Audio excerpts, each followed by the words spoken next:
안녕, 웃긴데 따뜻한 상담사 웃다입니다.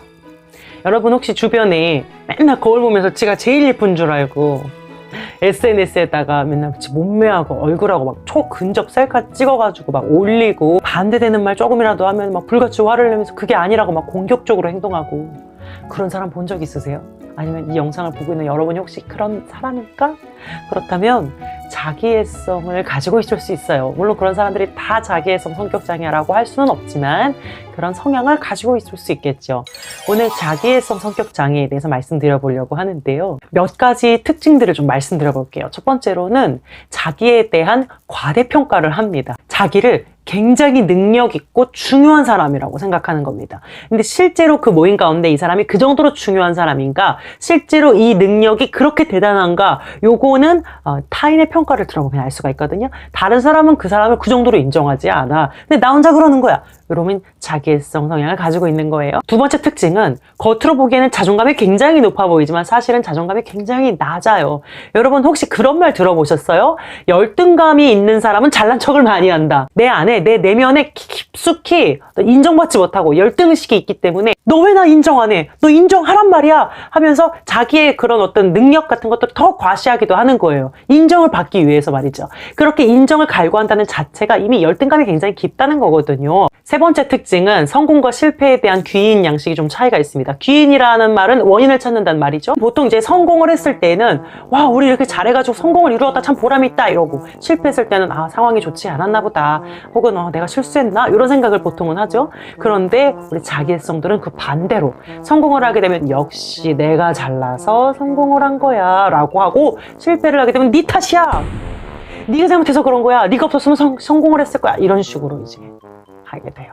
뒤에 이어서 이야기하겠지만 이 자기애성 성격장애에도 여러 가지 종류가 있거든요. 그 중에서 취약성 자기애성 성격장애는요, 심리적으로 취약하기 때문에 실패했을 때 남 탓을 하는 게 아니라 자기 탓을 하기도 해요. 한없이 자기를 학대하고 깎아내리는데요, 그 내면에는요, 사실 나는 무결점이어야 하고 사실 나는 완벽한 사람이어야 하는데 그렇게 되지 못했어 라는 그 괴리감의 차이가 엄청나기 때문에 내가 생각하는 나는 이런 사람이어야 되는데 내 현실은 여기 있잖아요. 그 괴리감이 엄청나기 때문에 우울증을 겪고 심한 좌절감을 겪고 자기 학대를 하는 거거든요. 제가 예전에 찍어 올린 그 자기 혐오에 감춰진 심리, 그 영상 한번 보세요. 거기서 이야기하고 있거든요. 네 번째 특징은 최고가 되는 공상, 상상을 많이 합니다. 실제로 나는 노래를 그 정도로 잘하는 게 아닌데 상상으로는 거의 내가 세계 최고, 박수를 받는 상상을 해 이러면서 즐거워해. 이것도 이제 심리적인 방어 기제거든요. 나는 그런 사람이 현실은 아니잖아요. 근데 나는 그런 사람이어야만 한다는 거야. 그러니까 상상만으로도 거기서 이제 만족감을 얻어요. 다섯 번째로는 특권 의식이 있어요. 어떤 규칙이나 규율 같은 것에서 나는 제외돼도 돼 라는 생각을 갖고 있어서 약간 아나무인 같은 행동을 해요. 대인관계 할 때 기본적으로 우리가 하는 어떤 배려 같은 게 있죠. 예를 들어서 식당에 갔어. 그러면은 예를 들어서 정말로 내 옆에 숟가락통이 있으면 내가 숟가락을 놓는 게 맞잖아요.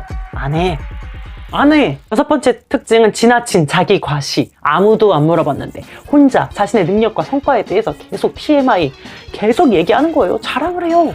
과시합니다. 그냥 자랑을 하는 게 아니고 좀 과장되게 하기도 해요.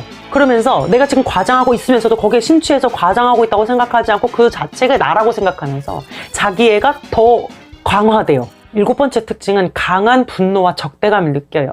아까 말씀드린 것과 이어서 만약에 상대방이 나를 인정해주지 않고 그렇게 적절한 반응을 보이지 않았을 때에 분노를 느끼면서 적대감을 느끼면서 남의 탓을 하면서 막 화를 냅니다. 그리고 여덟 번째 특징은 시기와 질투가 많습니다. 어떤 사람이 좀 잘 되잖아요, 좀 성공하잖아요. 그러면 저거는 나한테 더 잘 어울리는데 이런 생각을 하면서 자기 몰입에 빠져있기 때문에 다 자기 상황에 대입하는 거죠. 타인을 끝까지 인정하지 않아요. 그리고 자기가 질투가 많기 때문에 타인도 자기를 질투한다고 생각해요. 타인이 자기한테 어떤 부정적인 반응을 보이면 내가 문제가 있나 보다라고 생각하는 게 아니라 난 문제가 없는데 걔가 질투를 하는 거야, 걔가 날 시기게 하는 거야, 이렇게 생각해요. 자기애성 성격장애도 종류가 여러 가지가 있는데 크게 웅대성 자기애와 취약성 자기애로 나눌 수가 있습니다. 웅대성 자기애는 말씀드린 것처럼 그냥 딱 보기에도 이 사람 자기애성이구나 이렇게 보이는 사람들, 겉으로 다 드러나요. 굉장히 자기 과시하고 과대평가하고 아나무인적으로 막 갑질하고 그다음에 자기를 인정해주지 않으면 분노를 내비치고 자기를 인정해주지 않는 사람들은 다 수준이 낮은 거고 그다음에 아니면 나를 다 질투하기 때문에 인정하지 않는 거야 라고 생각하면서 자존감에 대한 위협을 차단해버리는 그런 사람들. 그리고 상대방이 인정과 칭찬을 해줄 때 자존감을 유지해가는 그런 사람들. 그래서 칭찬과 인정을 막 요구하는 사람들. 그런데 자기가 그런 사람인지 잘 인지하지 못하는 자기 행동에 대한 통찰력이 상당히 부족한 사람들이 웅대성 자기애고요. 근데 반대로 취약성 자기애는요, 타인의 평가나 실패에 대해서 굉장히 예민하기 때문에 자기애적 상처를 굉장히 잘 받는 사람들이에요. 나는 인정받아야 되는 사람이야. 나는 이 사람들에게 칭찬받아야 되는 사람이야 라는 자기상이 딱 있어요. 근데 그게 도달이 안 되니까 거기에 대해서 이제 쉽게 상처를 받고 조금만 부정적인 반응이 있어도 금방 좌절해버리는 그런 종류의 사람들인 거죠. 창피를 당할 것 같은 일이 있으면 아예 애초에 안 해버리는 거예요. 그러다 보니까 사회불안장애 같은 것들도 생길 수 있겠고요. 나는 상처받아서는 안 되는 사람이야. 나는 밉보여서는 안 되는 사람이야. 나는 실패해서도 안 되는 사람이야. 그 외에 엘리트형 자기애가 있습니다. 이 사람들은 일등주의, 사회에서 인정받고 어떤 일에 대한 성과를 굉장히 중요하게 여기면서 집착을 합니다. 그것으로 내가 이제 인정을 받아야 되는 그런 경우의 사람들이거든요. 그러다 보니까 실제로 높은 위치에 있고 실제로 능력 있는 사람들이 있어요. 그러니까 아주 나쁜 자기애성은 아니죠.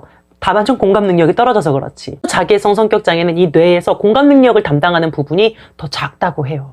그 다음에 호색형 자기애가 있습니다. 성적으로 유혹을 해서 자존감을 챙기고 싶은 사람들이에요. 그래서 좀 야하게 입고 노출도 좀 하고 이렇게 하면서 사로잡고 싶은 거야. 매료시키고 싶은 거죠. 성적으로. 너 아주 나한테 목마르지? 하면서 자기 우월감을 드러내는 사람들입니다. 이건 진정한 사랑이라고 할 수가 없겠죠. 그럼 자기애성 성격 장애는 왜 생길까요? 일단 유전적 요인이 매우 큽니다. 다른 성격장애에 비해서 79%나 유전 요인을 갖는다고 해요. 자기애성이 갖는 인지도식이 있잖아요. 인지도식 제가 잠깐 읽어드려 볼게요. 나는 매우 특별한 사람이다. 나는 너무나 우월하기 때문에 특별한 대우를 받고 특권을 누릴 자격이 있다. 나는 다른 사람들에게 적용되는 규칙을 따를 필요가 없다. 인정, 칭찬, 존경받는 것은 매우 중요한 일이다. 등등등. 이런 인지들을 가지고 있는데요.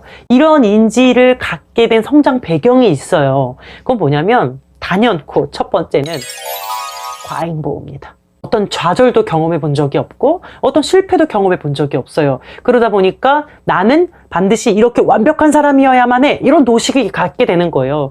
그러니까 엄마가 애가 실패하는 꼴을 못 봤어. 다 해줬어. 그러면 애는요, 그 실패를 상상도 못 해요.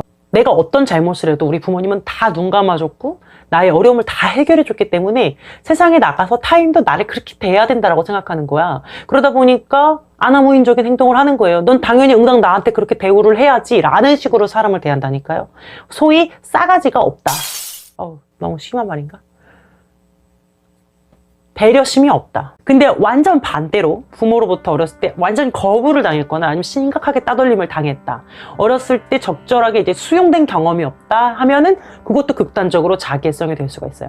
그러니까 뭐든지 적절해야 되는데 너무 과보호해가지고 애를 막 다 떠받들어 해주거나 아니면 완전히 거부해버리거나 이러면 애는 그 결핍이 있기 때문에 계속해서 이제 인정을 갈구하게 되는 거거든요. 그러면 치료에 대해서 말씀드려 볼게요. 뭐 상담사와 치료하시든지 혼자 하시든지 간에 일단 3가지 목표를 설정하셔야 되는데요. 첫 번째는 현실적인 자기 인식을 갖는 것을 목표로 해야 됩니다. 내가 과연 그렇게 대단한 능력을 가지고 있는가? 내가 과연 그렇게 남들보다 대단히 중요한 존재인가? 라는 것에 대해서 이제 합리적인 생각들을 찾아 나가야 되는데요. 혼자서 찾기는 조금 어렵고요. 타인의 평가를 들어야 돼요. 그러니까 좀 마음이 아픈 일인데요. 상담사와 함께 고쳐나갈 수 있는 부분이고요. 그리고 두 번째 목표는 자기애성 성격장애는 타인의 반응에 상당히 민감하죠. 그 부분을 좀 완화시키는 겁니다. 타인이 나에게 부정적으로 반응했다고 해서 나 자체를 미워하거나 싫어하는 게 아니라 그렇게 공격적으로 대할 게 아니라 부정적인 평가든 긍정적인 평가든 나름대로 다 의미가 있다는 것을 인지할 필요가 있어요. 저도 살면서 부정적인 평가를 받겠죠. 어떻게 칭찬만 받겠나요? 부정적인 평가를 받을 때 제 마음은 어떨까요? 찢어집니다. 그렇지만 그렇게 오래 가진 않아요. 왜냐면 그것이 주는 유익이 있다는 걸 알기 때문이에요. 사실 지금까지 저를 발전시킨 것은 칭찬보다는 채찍이었던 것 같아요. 쓴소리를 들을 때 더 많이 이제 애를 쓰죠. 현실적으로 좀 받아들여야만 그걸 개선시켜서 더 훌륭한 사람이 될 수 있다는 인식을 갖는 것이 중요합니다. 세 번째 목표는 뭐냐면 타인에 대한 공감 능력을 키워야 돼요. 우리 자기애성 성격 장애를 가짐으로 인해서 가장 큰 문제는 뭐냐면 대인관계잖아요. 상대방의 입장을 고려할 줄 모른다라는 것이 가장 큰 문제를 야기하게 되는데요. 그래서 상대방을 공감할 수 있는 연습을 많이 하는 겁니다. 사람을 많이 만나면서 이럴 때 상대방은 어떤 생각을 할까? 내가 지금 입장을 바꿨다면 나라면 어떤 생각을 가질까? 이걸 끊임없이 생각하면서 연습하는 그런 일을 계속 반복하면서 공감 능력을 키워나가는 겁니다. 그리고 조금만 능동적으로 사회생활과 인간관계에 참여해보라고 말씀드리고 싶어요. 자기애성 성격 장애는 굉장히 자신감이 넘치는 것 같지만 수동적이거든요. 왜냐면 이런 인정과 혜택은 알아서 나에게 주어져야 하는 것이지 내가 능동적으로 찾아 헤맬 것이 아니야 라는 생각들이 가지고 있기도 하고요. 그리고 인간관계가 이렇게 썩 좋지 않기 때문에 썩 나서서 하지 않습니다. 인간관계를 하시다 보면 나의 결점과 약점을 마주하는 순간도 와요. 그럴 때 그걸 직면하셔야 돼요. 그냥 부딪히셔야 돼요. 누가 나에 대해서 좀 좋지 않은 말을 했을 때 나에게 정말 그런 점이 있지는 않을까라는 생각을 해보시면서 정말 객관적으로 마주할 수 있는 마음가짐을 가지셔야 됩니다. 나에게 이런 결점과 이런 약점이 있다고 해서 난 결코 실패자가 되는 것도 아니고 내가 정말 쓸모없는 사람이 되는 것도 아니에요. 사람은 누구나 약점이 있고 결함이 있습니다. 없으면 인간이 아니야. 없으면 인간이 아니라고요. 사람은 누구나 부족해요. 나도 그 중에 한 인간일 뿐입니다. 그러니까 나에게 약점과 결함이 있다는 것을 무조건 거부하지 마시고 받아들이세요. 받아들이시고 어떻게 하면 타인에게 피해를 주지 않고 더 좋은 사회생활을 할 수 있도록 발전시켜 나갈까 해결 방안 위주로 생각하시면 좋겠습니다. 그리고 조금 현실적인 문제인데요. 우리 자기애성들은 화가 납니다. 내가 조금만 인정받지 못하거나 나에 대해서 조금만 반대하는 입장이 들려지면 바로 이제 공격적으로 나가고 화가 나요. 그러다 보니까 약간 싸우자식의 태도를 보일 때도 있거든요. 그럴 때에는 일단 참아보자라고 권유해드리고 싶어요.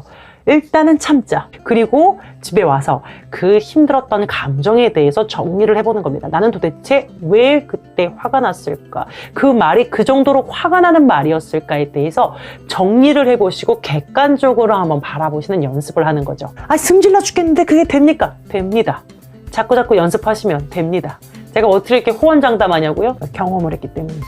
고치기까지 오래 걸려요. 오랜 연습이 필요하고요. 나로 인해서 사람들이 상처받고 돌아서는 그 꼴을 보게 되면 고쳐집니다. 그렇게 살면 안 되는 거니까 여러분들도 고쳐질 수 있습니다. 그리고 마지막으로 여러분 신뢰하는 사람이 있다면 객관적으로 좀 조언을 구해보세요. 너 내 성격이 어떻다고 생각하니? 내가 상처받아도 어쩔 수 없는데 내가 고치고 싶어서 그러니까 좀 솔직하게 얘기해봐 하고 조언을 구해보세요. 그러면 슬픈 현실을 마주하시게 될 텐데요. 아픈 건 잠깐이고 발전은 오래 갑니다. 저도 고3 때 한번 해봤거든요. 정말 친한 사람한테 내 문제점에 대해서 10가지만 적어달라고 했었어요. 그래서 그 사람이 이런 잔인한 인간이 10가지를 꼬박 다 적어주더라고요. 수첩에 적어서 이제 교복 주머니에 넣고 다니면서 항상 봤습니다. 항상 보면서 그 인품에 대한 발전을 이루기 위해서 끝없이 노력을 했어요. 물론 완전하게 그렇다고 해서 인격에 대한 100% 발전을 이루진 못했겠지만 전보다는 나아진 점이 있겠죠. 이렇게 어떤 나의 결함과 약점에 대해서 마주하면서 부딪히면서 발전을 해 나가는 것이 결국은 나를 제대로 사랑하는 방법이라고 생각해요. 누가 나에게 대해서 부정적인 평가를 할 때 그건 다 네가 나를 질투하는 거야. 나는 아무 문제 없어. 이거는 결국 나를 더 피폐해지게 만드는 거니까요. 자기애성 성격 장애로 인해서 인간관계가 힘들고 사회생활이 힘들고 우울증에 걸리고 사회불안장애 생기고 이런 다양한 문제들이 있을 수 있기 때문에 꼭 이 영상을 보시고 치료가 필요하다고 생각되시는 분들은 전문기관을 찾아서 치료를 받으시면 좋겠고 심각하지 않다면 제 영상을 보시면서 자가치료를 시도해 보시면 좋겠습니다. 오늘 영상도 도움이 되었다면 구독과 좋아요를 눌러주세요. 웃긴데 따뜻한 상담사 웃다였습니다.